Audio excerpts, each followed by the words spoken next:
what a blessing it is for me to be able to bring on our guest today to share his insight with you guys. I learned a ton from this interview, and I know you guys are going to as well. So please take your time, listen to this interview. It's so insightful. I mean, we're talking to a man who played football at various levels. I mean, we're talking from the high school to the prep school to the junior college to the Division I level, and then also had a stint in the NFL as well as a career in the CFL. And his perspective, which I won't share here, I want you to hear it on the interview, is so unbelievably unique and interesting and amazing in regards to the NFL and the CFL. Something that I honestly didn't think. It surprised me. And I've been doing this show for 7 years, and I never thought, like, I'd never heard that before. Right. So I want you guys to also learn and enjoy this interview. It's very nostalgic for me. He's a former Boise State football player. It takes me back in time during the glory days of Boise State when they really hit their hockey stick growth phase of their football program. And so I really want you guys to hear from him. He's got such a unique perspective on things. It's cool because he comes from a family of high-level athletes. Both his father and his brother were professional baseball players, and he also has a sister and a mom who were very, very high-level athletes in their own regard. So super, super cool to hear his perspective today. So please take notes, get ready, because this is the Game Time Guru. So, what time is it? Game time! Boom. This is the Game Time Guru podcast, where I interview sports figures from all over the world to help deliver a panoramic view on sports. So whether you're a former athlete, one of the crazies, or simply a casual sports fan, this is the perfect show for you as we peel back the curtains and learn from our guests every single week. I'm your host, Shane Larson, and I'm helping you see sports through a different lens. What's up, everyone? Welcome out to another episode of the Game Time Guru podcast. My name is Shane Larson, host of the show. We are almost 7 years into this bad boy, and I am stoked to say that it continues to grow. So as you guys heard in the introduction, we're bringing on another amazing guest who has an amazing story, who's going to share some insights with us today. I'm actually like geeking out about this because it's very nostalgic for me to talk to this guy, and we'll get to know him a little bit better. But before we get into the interview and the nitty gritty stuff, I just want to say thank you to everybody who's tuned in. We're in 182 countries in all 50 states. And this show started in 2017. It was an idea back in my kitchen. I was trying to record this in my kitchen in my old house, just trying to figure something out. I didn't even know how to get this show onto a platform like Apple Podcasts or YouTube, because back then nobody did it. And here we are 7 years later, and it's been downloaded all across the globe. And it's thanks in large part to everyone. I always say this, it takes a village. And I really mean that. So I appreciate everybody who's ever tuned in, any sponsors of the show, guests on the show, anyone who's left me a review on my podcast platforms. Thank you so much. And we're going to keep this bad boy rolling. So jumping into today's interview, like, man, there's so much nostalgia that comes back. Like I was talking to him before, we got recording here, and I remember I was in Brazil 2 weeks away from, or 2.5 weeks away from coming home from my mission. I'd served a church mission for 2 years. And the Fiesta Bowl was happening against TCU. And I just remember, an interception happening to seal a game off. And I was just like, man. And now I'm talking to the guy on my platform. His name is Winston Venable. We're going to be chatting about his whole entire experience and what he's up to now. So Winston, just thanks for joining the show, man. Yeah, Shane, man, I appreciate being on here, dude. This is awesome. I'm looking forward to the opportunity to have a conversation, man. It's going to be great. Day after Thanksgiving, and we're getting after it. Yes, sir. Yes, sir. Man, so okay, Boise State was a big part, so we'll get into that too. But I want to dive a little bit deeper into things a little bit, Winston, because one thing I didn't know is that you had like some high-profile athletes in the family, and I didn't actually know that. And I was starting to do some research and stuff, and I'm like, holy crap, I had no idea of a lot of these things. So I kind of want to dive back into that a little bit. So can you explain to the listeners your background when you were a child, kind of like how the childhood was, and like the high-profile athletes that maybe you were around? Yeah, I mean, so just growing up for me, I mean, I have an older brother, older sister, mom and dad, Santa Fe, California. So Bay Area, kind of NorCal areas where I grew up. And yeah, I was very blessed to be born into this kind of sports family. And I would say that like my dad being the leader of that, although my grandpa, he was in his 70s and 80s and still on the softball field in the old men's softball league. So he's setting the bar pretty high. My grandpa is, but no, my dad played 12 years in the MLB. My brother played 9 years in the MLB. They all both have really interesting stories, though. You know, my dad was a big football player coming out of Sacramento, Rancho Cordova High. Those guys won like 3 undefeated seasons in a row, big time high school program at the time. My dad was running back, linebacker, just tore it up out there. And he had opportunities to go to, you know, university to play football and baseball. And he was going to do that, but then he ended up getting drafted in the MLB, chose that route. So there goes dad doing the baseball route.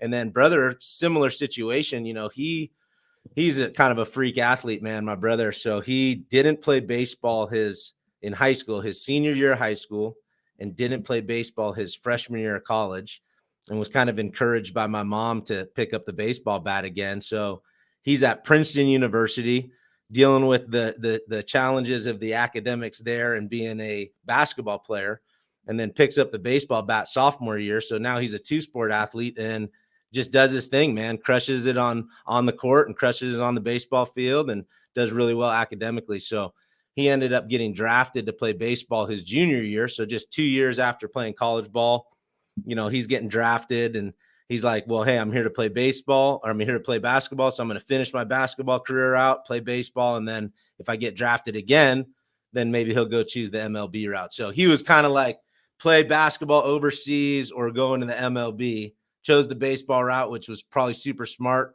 I should have probably chose the baseball route too, knowing the family dynamic there, but I liked hitting people and not balls. So, you know, that's the route I went. But yeah, man, I grew up in a big sports family. My sister was a great athlete, ran track, played basketball. My mom was a swimmer in college. So just kind of got blessed, man, joining this family as a little youngster. Dude, that's so crazy. So, man, okay. So were you like alive when your dad was playing in the MLB, or was that before your time? No, so I was just a baby. So Okay. I want to say he finished his career after he got done playing in the States. He finished his career in Japan, and I was alive then. So it was like early 90s. I was like 5 years old. The whole family went out to Japan for a couple of years. I went to school in Japan, like elementary school. That was a trip. But I don't really remember any time of him playing in the States. I was born, but he was in the transition from, I can't even remember what team he was playing with, but I was around, too young to remember. But I do remember when I would think 5 or 6, when we were living in Japan and he was finishing his pro career. Yo, that's wild, man. So like, that's stuff that the average person doesn't like. That's not something that we typically get to know. So I was going to ask you though, growing up, even though your dad was probably done with his playing career when you were old enough to like recognize some stuff, was there any like wisdom he passed on to you, Winston, as a younger kid in regards to like what it's going to take to compete at a very high level, the highest level of your sport, if you wanted to do so? I mean, honestly, I mean, Pops kind of kept some things basic as far as like good things happen to people that work hard, you know? So it's like, that was always one of the things. And common sense will take you a long ways. And there's just some little things that, you know, you can apply that to a lot of different areas of your life. So not necessarily just sports. You know, I'm very grateful for how my parents kind of went about raising us within sports, because, you know, you might think, you know, dad was a professional athlete and wants to push his kids, but it was like the complete opposite of that. I think naturally, we probably were born naturally liking sports or having the ability to, you know, do well in sports. But we never really got pushed in any direction. I mean, I played soccer till I was in 8th grade. 8th grade was my first year playing football, but, you know, more than anything, it was almost like parents didn't want me to play football, even though dad had played. And, you know, there was just taking care of their baby and whatever I wanted to do. If I wanted to play piano, I could have been a piano player. If I wanted to be a ballerina, I could have been a ballerina. I mean, the folks didn't really guide me in any direction or push us, and just let it naturally develop. So when it comes to like that question, going back on like any sports specific wisdom, knowledge, I mean, I don't think much more than just seeing the example of what hard work looks like, and then that it can pay off for you, you know? Oh, that's interesting. Very unique too. That's cool. Yeah. Oh, that's awesome. All right, cool. So keeping it basic and you know, just applying that. I actually really respect your parents for that. That's awesome, man. So you mentioned 8th grade. You were going to, going into football for the first time. You played soccer growing up. So you're a Yeah. multi-sport athlete though. And nowadays what I'm seeing, Winston, is, and especially like, cause I coach in club basketball, which is a whole different dynamic than even just high school basketball, right? We got all the high school kids from various areas, but like nowadays it seems like kids start to like, I guess you could say, silo or just like track into one sport at an earlier age. Yeah. And it's different. Even when we're probably similar in age. I think you're a year or two older than I am. I was born in 88, but like growing up, it was very common to play multiple sports all through up until about like the second or third year of high school, even it seemed like. But nowadays they start to kind of just pick one and maybe two. I'm just curious your thoughts on that. Having been a multi-sport athlete growing up, did you feel like it benefited you? Yeah. Well, I think there's a couple of things. Great question. It's interesting because, playing multiple sports for me, it was fun. Like I enjoyed playing basketball. I enjoyed baseball. I enjoyed football, soccer. I'm about all sports, right? I mean, I'm a sports guy, so I enjoy playing different sports. Now, if a kid these days only enjoys the game of basketball, and that's really what he's passionate about, hey man, like go be a basketball player year round. That's awesome. But if we're playing basketball and we're 12 or 13 or middle school or high school even, and we're playing basketball only because we're trying to focus on the skills and develop basketball skills because of my goals for the future, well, then I think that we got to look at it differently. And if you enjoy those other sports, let's not think that tennis, being in a good athletic position in tennis and working on my hand-eye coordination, working on my lateral movement, that's not going to help me guard somebody in basketball. We're in the same athletic position and we're playing tennis, right? We're going to create those same movements. It's going to translate, right? I mean, basketball is going to help you get in a good athletic position to be sitting there at a linebacker in your linebacker stance and pushing off your feet, right? There's just so many different things, being explosive. So there's all these physical things that I think they translate and play multiple sports, develop the different skills and different movements, but it all translates. And then additionally, learn from different coaches, be involved in other coaches and their discipline and their techniques and their knowledge and absorb it all. So if you're just sticking with like one coach or one sport, you're not branching out all sorts of different knowledge that you can get from different people that can impact your lives from just a mental standpoint or knowledge standpoint. So that's kind of my thoughts on it. I'd say, hey man, play as many sports as you can, because if you really break down the movements, you're going to see athletic positions everywhere. And the more you're into that, doing different things, better you're going to be. Oh man, all of that is so insightful. I'm going to encourage those who are listening to rewind that and listen to that snip, especially the part. So obviously you got some skill sets you can acquire physically from one sport to another, but you just mentioned like the knowledge you can acquire from coaches and maybe even other players from different sports, just the mentors under there. That's such a huge piece. I think gets overlooked all the time. And so that's massive. Yeah, it's all different, right? Your basketball team's got 12 to 15, your football team's got 50, 60. So you're learning how to be a great teammate.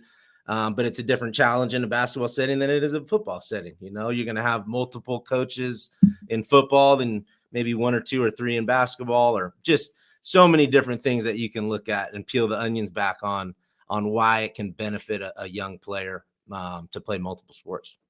Ooh, I love that. I'm really hoping that the young athletes that listen to this all across especially the country, but and the parents listen, just take note. I know I just want everybody to be taking notes here. So Winston, when you were in high school, when did you decide that hey, I can play football not only at the next level, but at the Division I level? There's you knew that you were going to be able to compete at a very high level, but at what point did you realize that? Did you know that hey, that's my goal. I'm going to football. I'm going to be trying to get recruited at the Division I level, that kind of thing. Junior year in high school, when I was in California, I was probably taking sports a little more seriously, understanding that, brother is off to college, sister is off to college now. And, what am I going to do? And really when you talk about, kind of the growing up in that family dynamic that I have, there was a little pressure for me, knowing dad, knowing bros now in college, sisters moved on to college. Sister wasn't playing sports in college, but brother sure was. Sister was doing her thing academically.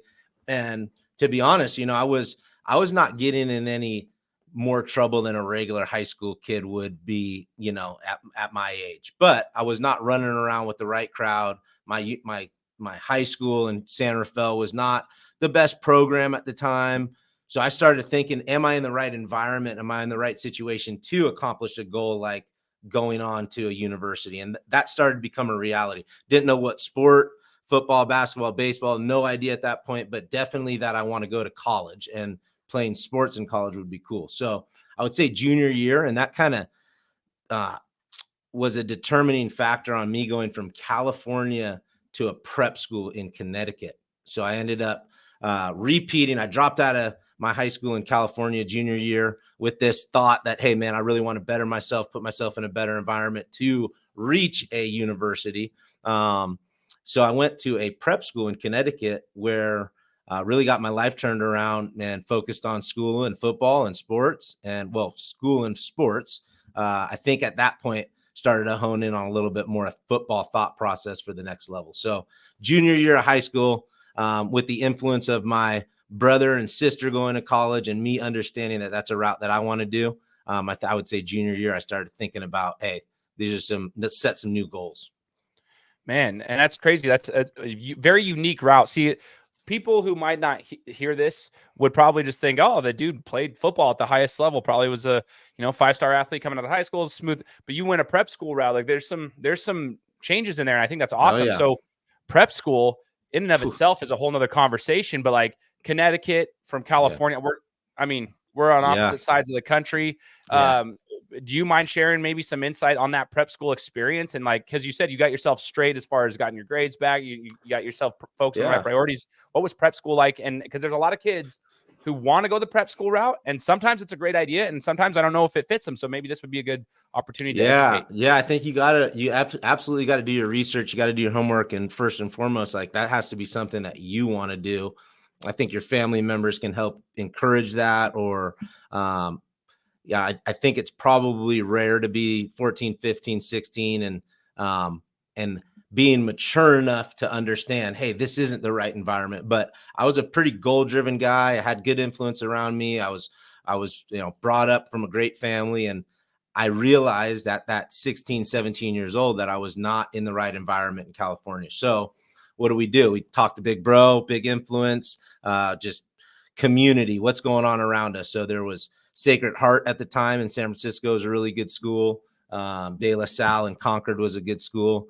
But there was just this idea that, I'm still home. I'm still close to home. So my brother had a friend that went the prep school route, and he went to St. Thomas More out in Oakdale, Connecticut. Small school, 200, all boys, suit and tie every day, clean shaven, black socks, study hall, the whole gamut. It wasn't military, but it was definitely a super disciplined school. So he went there and was totally successful, turned his life around academically. I mean, he's like a 4.0 student now, playing on one of the best, postgraduate teams in the country. So he's doing his thing, ends up getting a scholarship, Loyola Marymount. It was just a great story. So I leaned on my brother's friend, Dustin Brown, to really, get some knowledge of what that prep school scene was like. And I was down to look into it. I was down to explore, went out on a plane ride with my sister, my mom, and we ended up looking at, Worcester Academy in Massachusetts. We looked at, a couple other prep schools, and we ended up finding ourselves at St. Thomas More, the same school that my brother's friend went to, Dustin Brown. And it was great. It was, it was a school that was, I would say, 70% of the kids were just like me, trying to get their grades right, put themselves in a situation to go to college. Another 10% of the kids were there to learn English. Another 10% of the kids were there for disciplinary reasons. And another 10% were trying to go to the Ivy League and just be in a great academic environment. So it was like this school of 200 of us, but 100 plus of us were like all very like-minded people, all in the same situation. So I would say that you got to understand it's a sacrifice. If you're going to go to the prep school route, you got to understand there's a level of structure and discipline that you're going to be able to create good habits and embrace it. But if you're not there with the right mindset and understanding why you're there, it's probably going to be really hard to be away from mom and dad and girlfriend and be out in the middle of nowhere in Connecticut, just playing sports and going to school. But for me, I was like, hey, I got a vision. I'm trying to go play big time Division I football. And if this is the course that I need to take, then I'll take it. But it had its challenges, Shane. I'll tell you, I mean, we're talking study hall and room inspection. And, you know, if you go into the cafeteria and you don't have your black socks or dark socks on, you know, the teacher might say, hey, lift your pants up, and you lift them up. And if you have white socks on, you got to go walk back to your dorm and change your socks. You know, if you got a little scrubble on your face, you got to go back to your dorm and clean up. Right. So it was like the best thing that happened for me. I created great habits, discipline. I think I left there with like a 3.8 GPA or something, and was around a bunch of guys that were just ballers. Guys going to Villanova for hoops or UConn for football, like wherever. But it was a great experience, definitely a challenge. And yeah, like, I mean, you said, if there's any kids out there that need a little knowledge on that experience, I can share mine with you. Wow. Dude, that's crazy. And it's actually really insightful because you don't hear a lot of people that go to prep schools, but I have talked to a couple people now on this show that have gone that route, like even a post-grad route. They've done some of that stuff, and it works for some. And I love one of the common denominators there, I guess, is just that you guys mentioned habits. You build the right habits, but I think you also mentioned something. It's got to be your mindset. You got to go in there with the right mindset for it to be able to work. And you did. Obviously, it worked out for you, which is awesome. Oh man, that's crazy. It isn't for everybody, but it worked for you. So the Boise State route now, like when you decided like, hey, like, okay, we got California, Connecticut, and then Boise, Idaho. No, we got to stop. I got to stop you, man. We got to make a journey to Glendale, Arizona. So that's right. Junior college. Talk to me about it. Well, and that, you know, that was one of those things, right? So I went to prep school in hopes to really, you know, earn a scholarship or find myself at a university. And the universities that were recruiting me were all in that New England area. You know, New York schools, Wagner, Iona, Sacred Heart, just some smaller schools. And I didn't see myself there for 4 years. So I went on these visits and I'm like, you know, the only thing maybe that I would take back is I went from West Coast to East Coast, but really I'm trying to get back somewhere West for college. So I didn't like the idea. I asked my brother, I was like, hey man, I'm going to go to Sacred Heart, but I'm going to transfer in a couple of years. He's like, yo, you don't go to a university to transfer.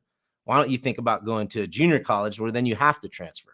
And I said, well, at the time, junior colleges had kind of a bad rap. You know, it's like you're a JUCO guy. And not only am I now a JUCO guy, but I'm like eligible. You know, like guys don't go to JUCO if they're eligible to move on and have decent grades and have offers. It's like, why would you go to junior college? So heavily influenced my brother to go to junior college route. And I have an uncle that is in Arizona, and he had told me about Glendale Community College. Had just got done, I think 2005, winning the national championship for JUCO. And once again, it was a decision: go to San Francisco City College back home, or go to Glendale Community College in Arizona. And going back home wasn't the best choice for me, so I ended up going to Glendale Community College, and that was an awesome experience because I had a bunch of friends over at Arizona State. So I'd go hang out with them on the weekends, and I'd drive, you know, back across the highway and get to Glendale and play football and live out there. And it was a part of my life where it was, you know, junior college football, but it was college, and we took it seriously. And the coaches were awesome. And I had a heck of a college experience out in Glendale.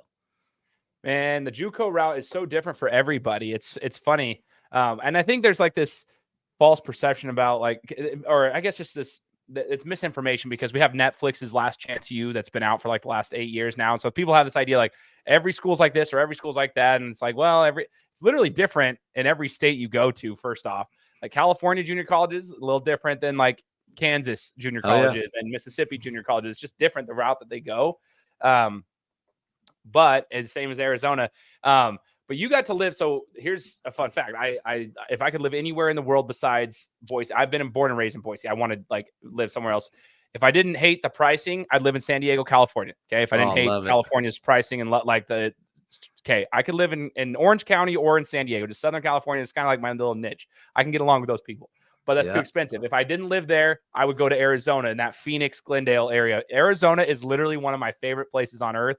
And maybe that's nostalgic for me too, because The first time I ever went there was for the Fiesta Bowl against Oklahoma when I went to watch them. That was my freshman year at Boise State, like the first time I went to Boise State. So anyway, that's like I have a nostalgic thing there, but I go there all the time now, and I freaking love Arizona. So, dude, AZ, man, I love it too. It's I mean, San Diego, I'll hit you. San Diego for sure. I'm with you on that. Definitely could live down there. And then Arizona, I mean, I think it'd be one of those, you know, if you could afford to and be blessed enough to have a house down there that you just rent out when you don't need to be there, like maybe in the peak summer times. But hey, man, I enjoy Arizona. Went junior college there, been going there for spring trainings ever since, visiting my brother, and still got some friends that live there. So love AZ, man. Man, that actually makes your and I don't know if this is, I'm sure it's already been talked about multiple times, but maybe I missed it, but that makes your interception and it just makes that whole Fiesta Bowl a little bit more special. Anyway, so that's pretty cool hearing that story. So the junior college recruiting route, so you go from high school to prep school to junior college, then junior college. So maybe educate the athletes that might be listening to this. A lot of the athletes that I coach, Winston, especially out of Idaho, they do go a junior college route. If they're not going to go, you know, NAIA or something smaller, if they have aspirations to go somewhere else, a lot of them have to go the junior college route. And that's okay. I tell them, like, that's totally fine as long as you take advantage of it. But there is there's a strategic way of like recruiting and so forth. So were your coaches really good about helping you get out there, or did you kind of have to do that on your own, being proactive on the recruiting front? That is. No, definitely got to do both, right? I think I don't know if that's really ever stopped, you know, with high school kids now, but I would encourage kids to be the most proactive, you know, they can be, meaning, you know, even when I was in junior college, I remember, you know, going into the library and emailing anybody I could, you know, from, you know, universityofarizona.com or football department, you know, and just sending an email. I remember doing that and putting together tapes myself. And at this point now you know, when I was in high school, we had some VHSs rolling, and then we graduated to the DVDs and burning those and transitioning your VHS to DVD. So it was sending those all out on my own. And honestly, the experience that I have now from being a Division I coach, most of those probably sat in a box, you know, and just never got looked at the time or didn't get past the eyes of the intern. And that's all right too. But I think you have to do those things because you have to give yourself the best shot. Best foot forward. Why not? Because maybe that guy that opens that package up, checks it out and gets it to the head coach right away, or the linebacker coach, whoever. So you're only doing yourself a disservice if you don't put your best foot forward. So go ahead and do that. But then, hopefully guys are in a program like I was where, you know, Coach Mickey Bell was just all about helping us transition and get into the next program into a university. So, you know, I think you probably are going to have different coaches and different people that, you know, have connections or are willing to take the time to take care of their kids and help them get recruited. But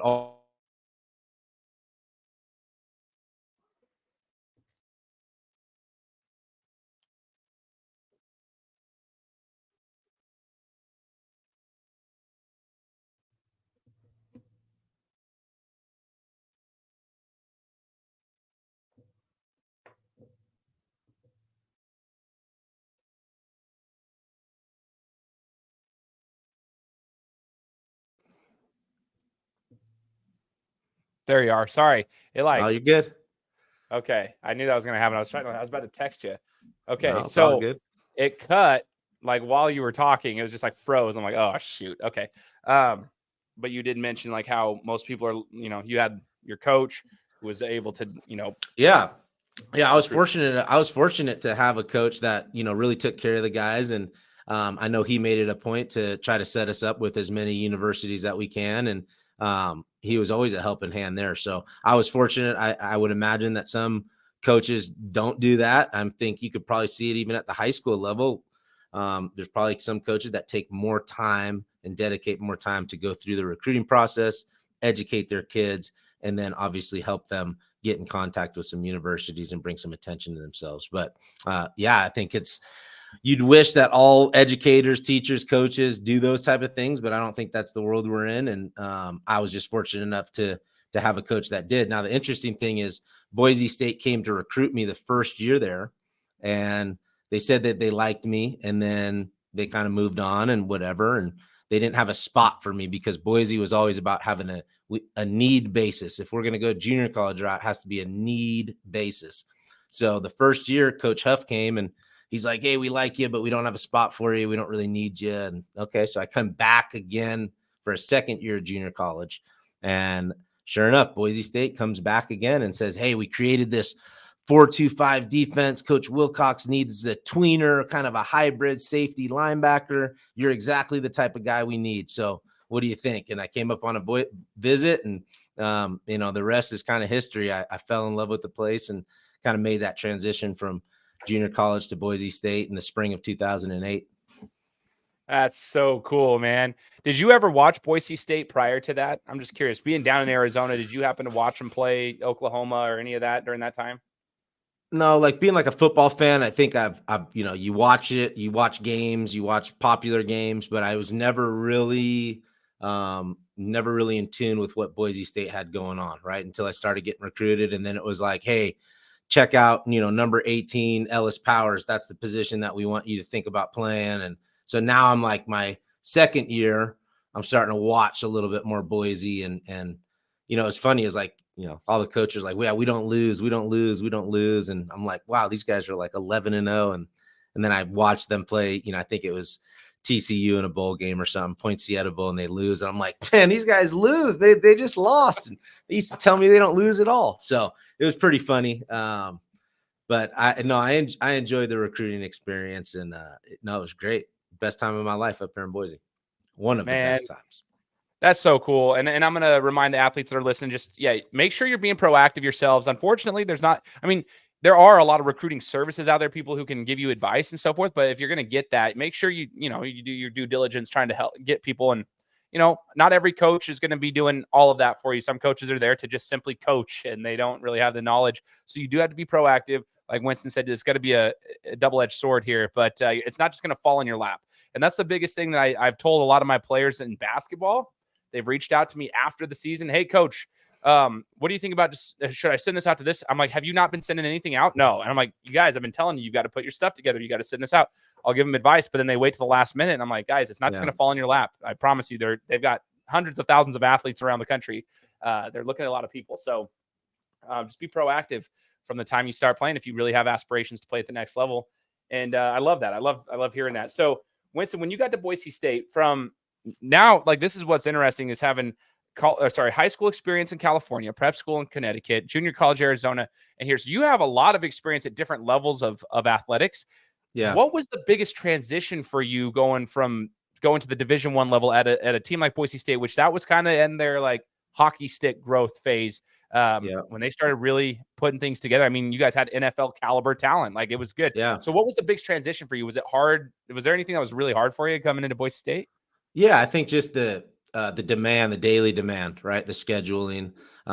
Junior college, we had a good program. Like, we had a coach that really cared about, having a lifting program and having a swim routine on our day off. And, we held ourselves to a pretty high standard at Glendale, and it was a good program. But it's just doesn't match waking up at 5:45, for some winter workouts at Boise, leading into, what summer training looks like. And we worked hard at Glendale, but the level of work, the hours, the commitment was definitely like an initial shock, right? So, I mean, it's, I tell guys, you get this honeymoon phase and you got your new jersey on, and you're in the stadium that you dreamt about, and you're with the boys, and it's big time ball, and it's honeymoon. It's like great for a couple of days. And then it's like, wow, we wake up at 5 o'clock to hit 5:45 workouts all through the February. And you're kind of now in like culture shock, like learning what it really takes to be a Bronco. And it's a crazy time commitment. So I think that would be the biggest thing, right? Was just the time, the schedule, and the demand.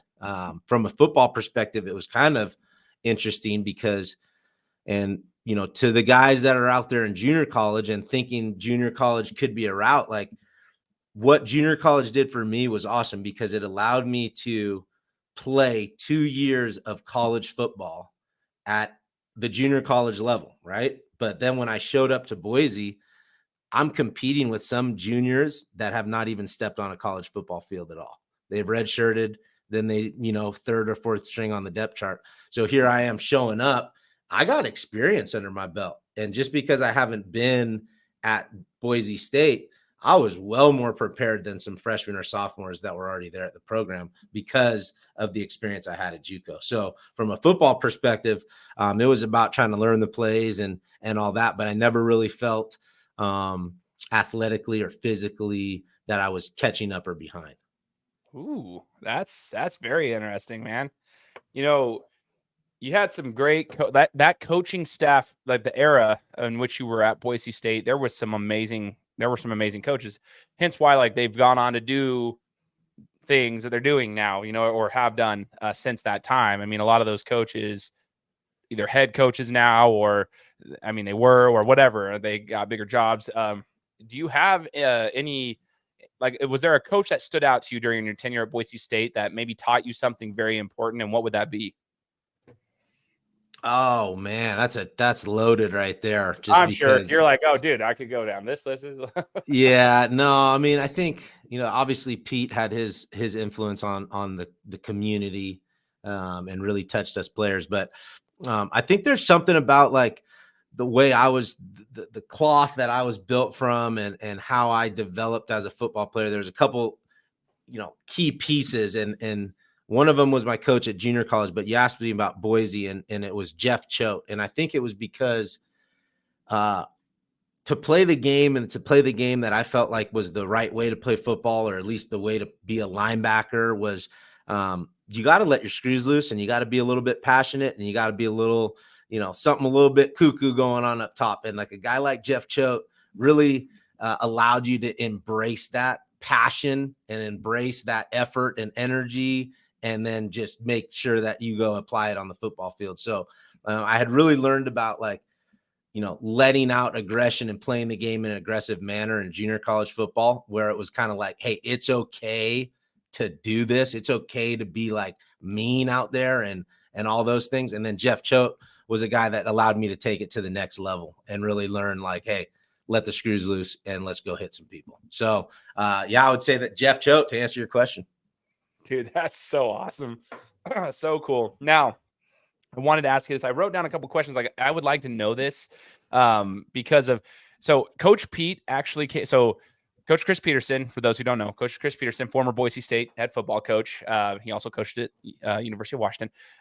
He came and spoke. He was a keynote speaker at our athletic leadership conference in June. It was at Boise State, and I was able to attend that. And I was just blown away. He gave us a lot of great advice as just leaders, like coaches, athletic directors, that kind of stuff. And one of the things he talked about was how he ran his program, and something that he did at Boise State, which was just basically the compound interest effect. He was talking about how when he became a head coach and not a coordinator, it was really hard for him to not, like, he was going into some meetings with coaches, like some skill position meetings, and they're like, they had everything planned out perfectly for their meetings, and then he'd go into another one and it's kind of lackadaisical. Then they'd take people from the room into the field. And he said that some positions were like lackadaisical because it was stemming from their time in the room. And then the other ones were like on point and going. So he's like, we had to stop it immediately and talk about how we needed to be precise in every single detail. Like when it came to the film room and they're talking in the room, to then how that transfers onto the field. Because if like the running backs are doing it at a certain level, the compounded interest are going to do it right this way. But if the linebackers are doing it this way, they're going to be behind the game because the compound interest effect. So anyway, what I was thinking of based on that conversation, obviously he went into much more detail than that, but did you feel like your practices at Boise State, Winston, were pretty detail oriented from not only the film room, but the weight room and the on the field and so forth? Yeah, absolutely. I think you hit it. I think Pete definitely had a process, and Pete definitely had a way that he structured things. And it was, this is how we're going to operate, and kind of that formula, right? The process, the formula. So as a player, for me personally, I don't think at the time I really looked at it like, hey, look at all these details that we're going through. I think you just, it's kind of an old school mentality, and I joke around about it now, but like, you just do what your coach tells you to do, which is not something that kids do these days. But so I didn't think too much of it, right? Like, I didn't think we're doing anything out of the ordinary. I knew I was at a special place. I knew Coach Pete had this aura about him, right? I knew that we win a lot here. But I think when you step away from that, you learn, or even move on and play professional ball, whatever, you start to learn why we were successful and the things that we did. So as far as Pete, his process and his detail, yeah, I mean, I think that's one of those things that, you learn from a coaching perspective, like why is the head guy popping into different position meetings? And, it's not always to just grill the position coach. It's to catch that vibe to help the position coach do what you're saying. It's like, hey, let's tighten this area up. Let's tighten this area up. Your meetings are a little lackadaisical and we get on the field for walkthrough and your guys aren't locked in. So as a coach, you can empower your assistants by giving them that feedback. And I think that's probably what Pete did a really good job at, was just making sure his coaches were as detailed as he was. And then it just trickled down effect. So compound, but also trickle down, Yeah, for sure. It's like infectious, man. That's cool. It's cool to hear it from a player who was kind of there. But I love that you said just do what your coach tells you to do. What a concept, right? Like I don't even know how else to say it, but it's like I wish that we could just take that and then just use that for the podcast. Like just do what your coach tells you. Well, it's that leadership though, man. It's really I mean, I'm pretty strong on that, where like if a kid knows you got the best interest for him, man, that's when you can come at him a little bit or use some more powerful words or a little more energy towards those conversations, or you can coach them harder if you want to say, because they know you coming from a good spot and best interest. Yeah. And I think that's what Pete had with his staff and players. It's like, if he tells you something, you believe in him. You're not thinking twice about changing it or doing what he said, because he's got the best interest. The guy's talk about guru, Coach Chris Peterson right there. So we were listening. Dude, that's so cool. Yeah, he's got everyone's bet. That's coaches take note. Myself, I got to take note. Like, just make sure you're loving your players. If they know you love them, they'll run through a brick wall. They'll listen to you. They'll do what you ask them to do. Oh, yeah. So when you play at a high level like that, obviously at Boise State, you guys didn't lose a lot. But like I said earlier, it's very nostalgic for me, because when I was in Brazil, I had 2 weeks left of my mission. And one of the biggest things I told my mission president, we weren't allowed to watch like regular TV. We were out there doing, service work for our church. And so I begged for like a month after I found out you guys were going to be going. So I get sports updates through my emails with my family each week.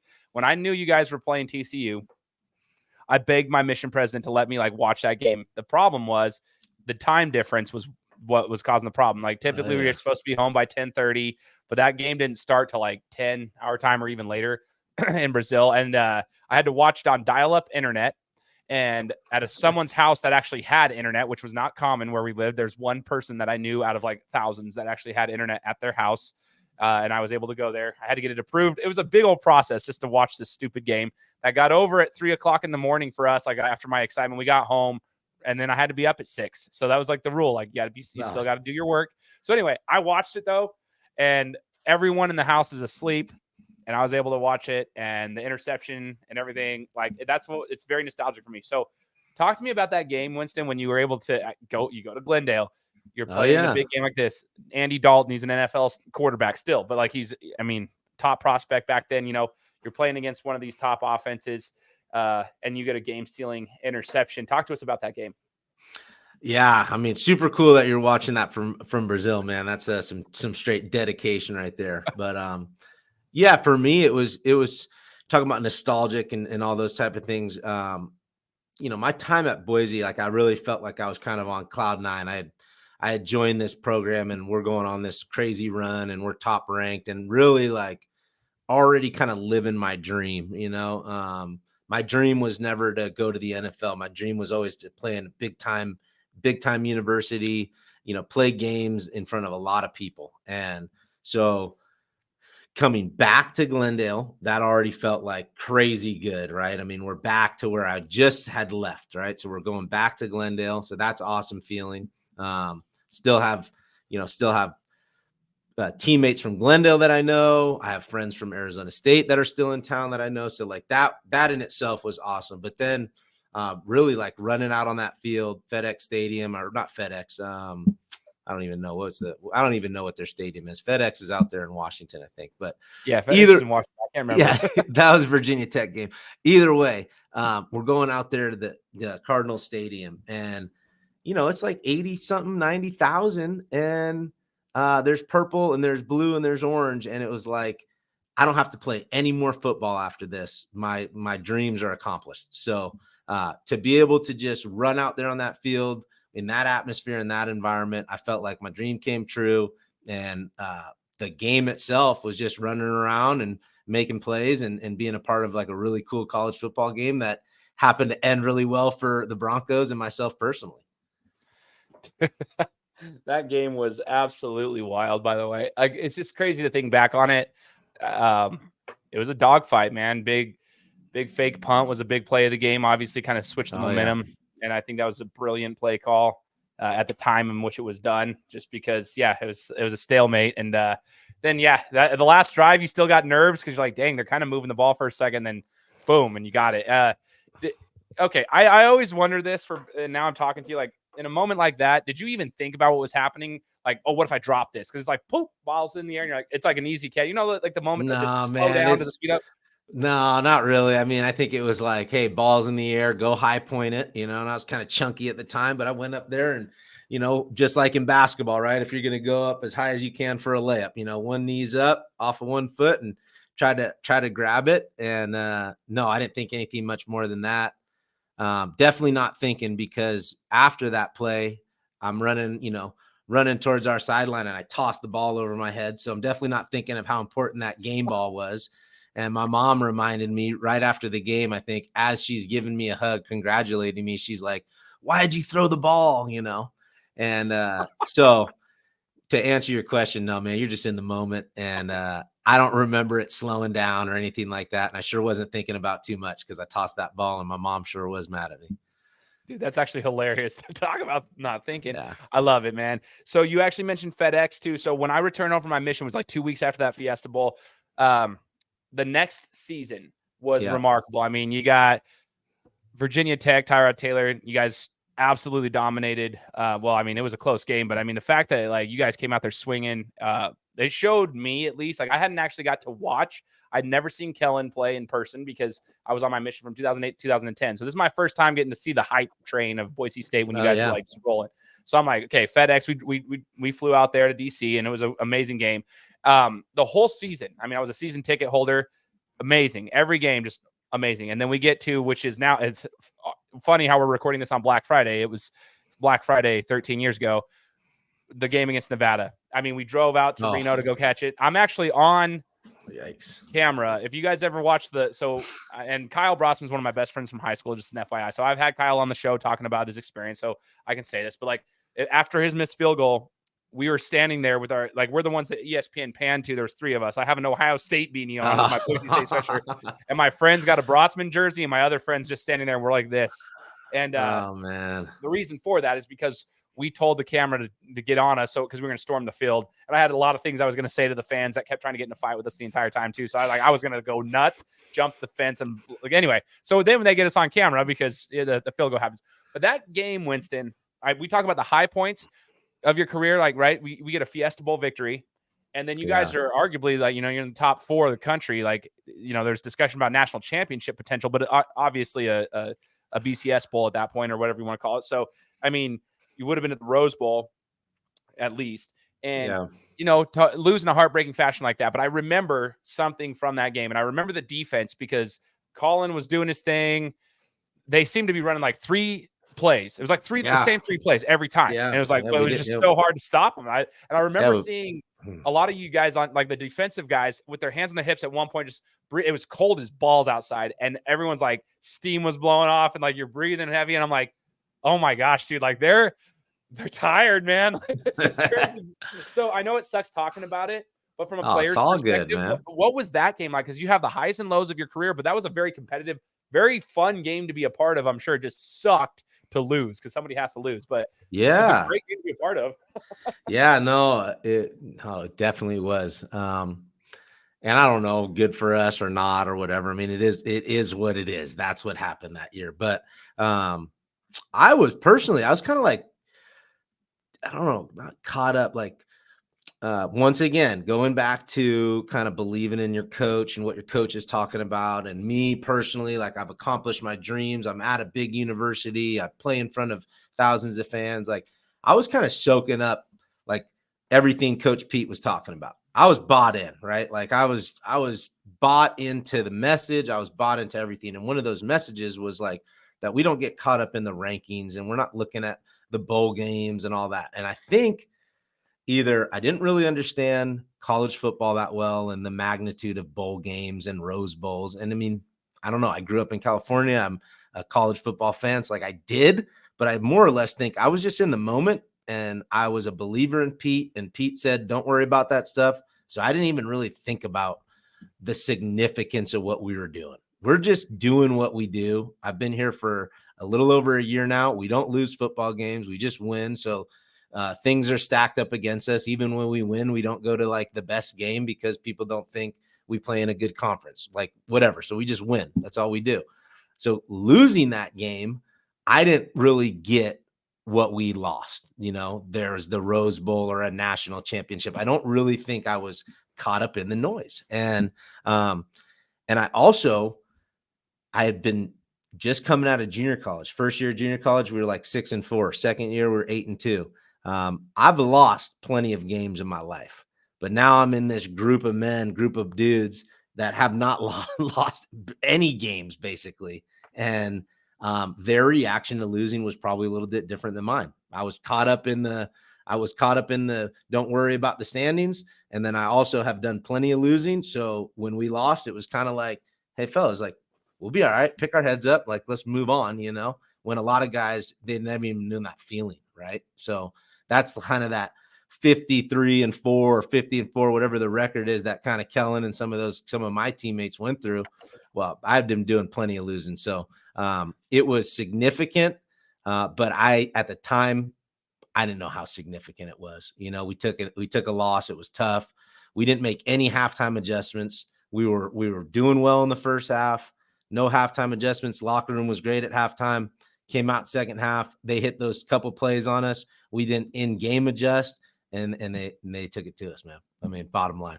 So I mean, no, it was a tough one. Much respect to a much improved Colin Kaepernick finishing his senior night the right way, and yeah, I mean, what a story for them, right? I mean, they go out there and beat the Broncos on their senior night in their turf. So it's not like super crazy for me to think that was not meant to be, but it was wild story for sure. Oh man. And then it comes down to kicks and all that. And I mean, yeah, it's wild. You're a better man than me. That's all I gotta say, dude. Like, we're sitting at halftime in the stands. I'm freezing my balls off. It's so cold, but I do not like Nevada fans. I'll just tell you that. And so back then I used to get a little mouthy. And there was one that kept ringing his cowbell right behind us in our ear. And so at halftime, though, we had been chirping the whole first half, and I think it was 24-7 or something. It was like, you guys were wrecking them. He straight up was like super cool. He's like, man, you guys are literally the best team I have ever seen play football. And I was like, oh, cool. He's nice. Second half, you know, momentum shifts a little bit. And then he was no longer nice. He's chirping. So like, I mean, he's ringing his cowbell. I'm knocking it out of his hand. I'm like, dude, I will literally end up in prison by the end of the night if this guy doesn't stop. And so when we were about to win that game, I had everything in the book I was about to say to him. And then I was going to storm the field and I wouldn't see him ever again. And then it just didn't go that way. So I was like, the walk back to the man, that's a brutal night, but it's all, I'm sure it was, I mean, for you already experienced it. For me, I was like, as a fan, why am I getting so invested in that? It actually changed my life, Winston. What's funny about that is we all talk about it as fans. I'm like, dude, I was so wrapped up in the emotions of football that I wasn't even competing in at that level. Like, I was just a fan. And I'm like, why was I made little changes to my life after that. So I was like, dude, that affected me too much. I was like, this is ridiculous. So yeah, it was tough, man. It was a tough one, but it was all good. I love your attitude towards it, though. I love your attitude. So as we get towards the end of the interview here, I wanted to talk about your professional experience. So you've had a unique journey through football.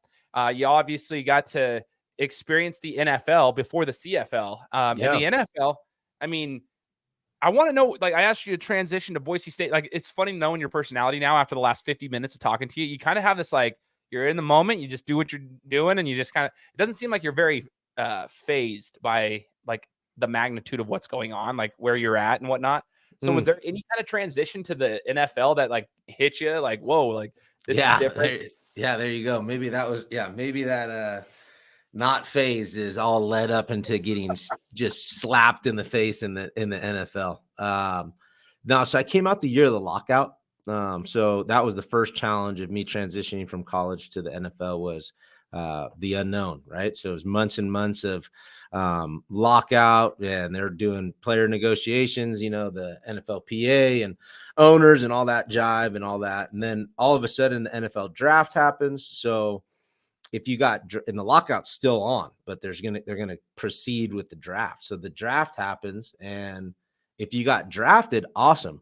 You know where you're going, and you could show up in that city, and you could do workouts with, you know, vets, and you could kind of at least know mentally where you're going whenever this lockout is lifted. But you could prepare, and you could move and get kind of settled in for the time being. They weren't signing undrafted guys until, well, no, I'm trying to think about my route. Either way, I didn't have clarity on where I was going. So undrafted free agent, signed with the Bears. So there was a little bit of the unknown from the lockout, signed with the Bears. And for me, biggest challenge was learning the playbook. I mean, we're talking about going from Boise State, where I was kind of kept in like a little bit of a box. I blitzed a lot at Boise State. So if I'm not blitzing, I'm in some type of zone coverage, and it's pretty easy, pretty basic to get my head wrapped around my assignments. Coming from junior college to Boise, learned that.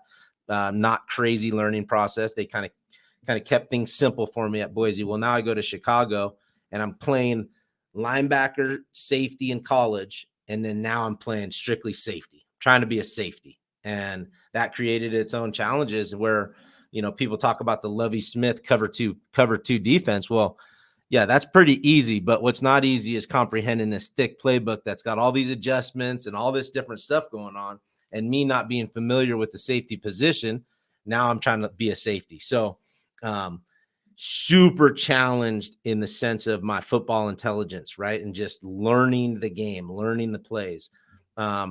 Never did I have a worry about my physical and athletic ability, right? So I would step on that football field, and like, if I knew what I was doing, all good. I'm going to do it with physicality and a mentality that, you know, matches anybody out here, or if not more.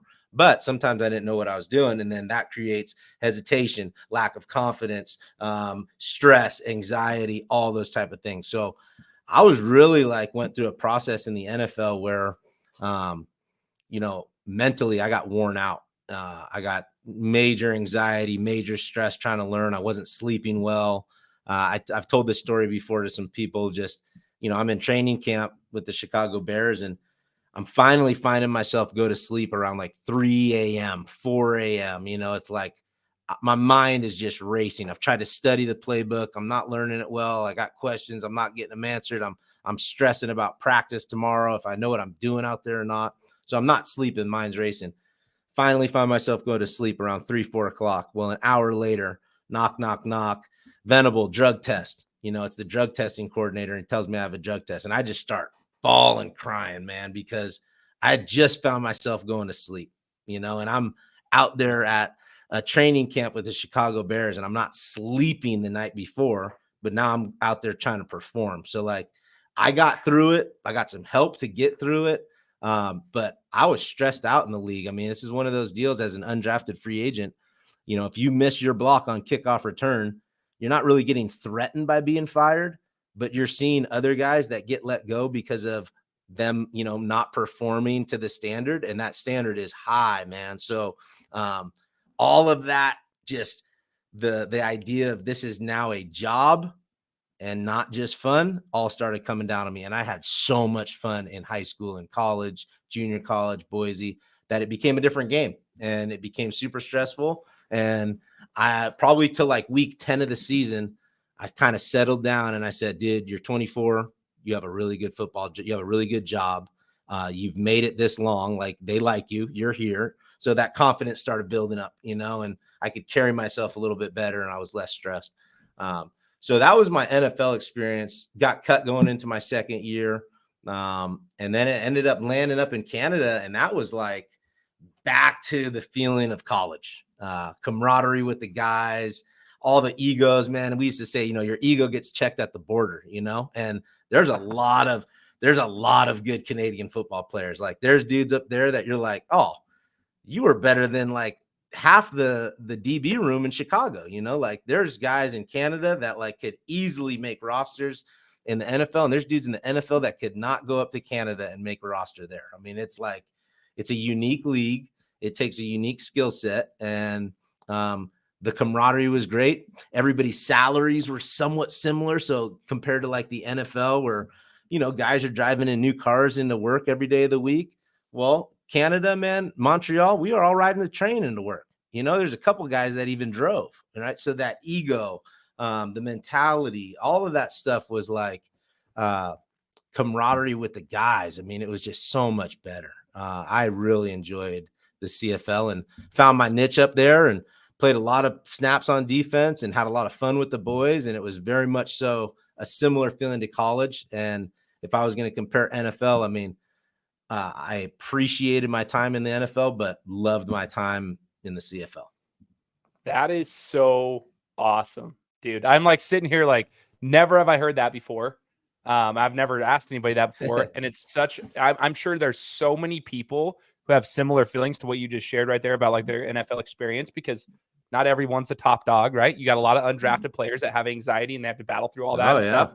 Man, like that's such a unique perspective. That's what I want people to know. And so I appreciate you sharing that. And then the whole camaraderie in the CFL, man, that's so dope. It's funny because I talked to a guy who played in the CFL.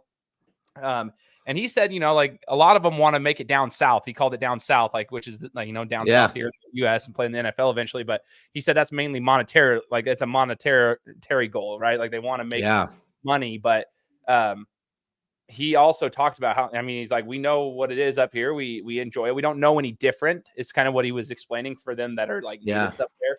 So for them, it's kind of a way of life. And it might not be as much money as you could make in the NFL because the things are different, but it's everything you just said right there just lines up to what I've been told. So I think that's so cool, man. Yeah, no, I mean, a lot of these guys, dude, like when I was up there, you start realizing, well, first thing you realize is, whoa, that guy played in the NFL for 5 years, or, oh, that guy played 3 years in the NFL, or damn, that guy's a 7-year NFL vet. But now they're up here.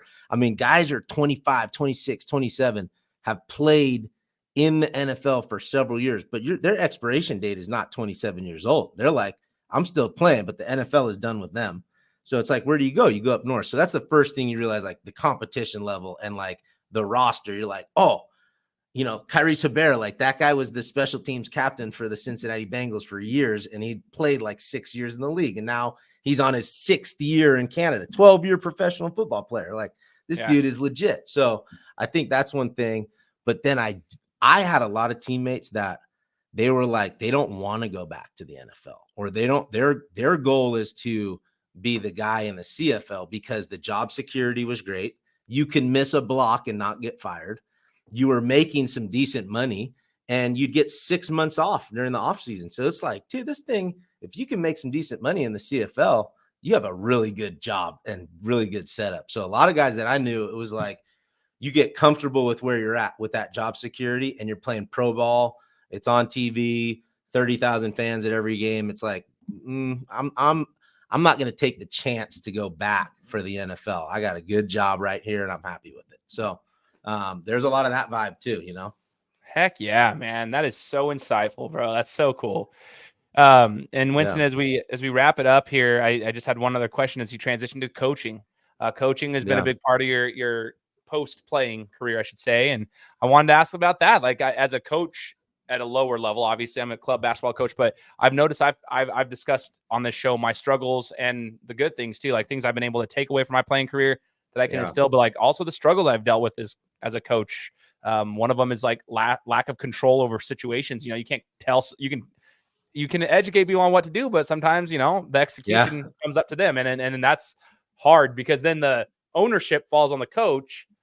So it's like, it's this cycle of like, you tell them what to do. And if they don't execute how you said it, well, you still take the blame for it not happening. So you have to find a way to like, just encourage them to like continue to do it. So Yeah, there's a lot of that's a lot of pressure, and whether you're coaching at whatever level, but at the Division I football level, that pressure, right, comes back on you from the head man, and you got to get your position right, and you're feeling like, you're challenged by, how you're getting those guys to do what they need to do. And everybody's different. You got different type of learners out there, right? So is my meeting really connecting with this group, or do I need to bring this kid to the side to get him to do it the way I need? So coaching is challenging for sure.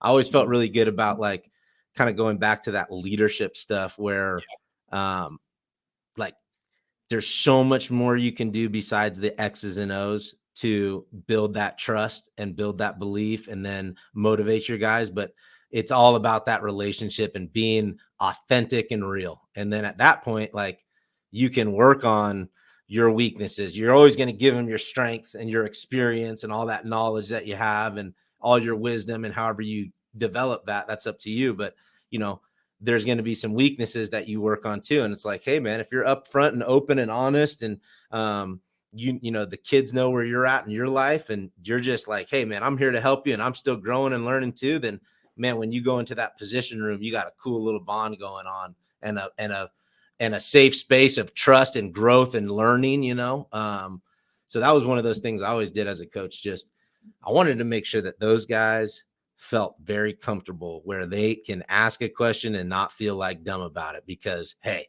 like, this is the exact opposite of what we're trying to create. Because if this guy's feeling hesitant, then he's not going to grow and learn. And we're going to have that conversation on the outside. But how do I know that he's going to come and talk to me? So there's just, you got to try to reach all these kids, and it's a challenge. But coaching is so rewarding, right? When you get them to get on the same page, or you've been working on something all week and then you see it happen on a Saturday, it's like, dang, that's pretty cool, man.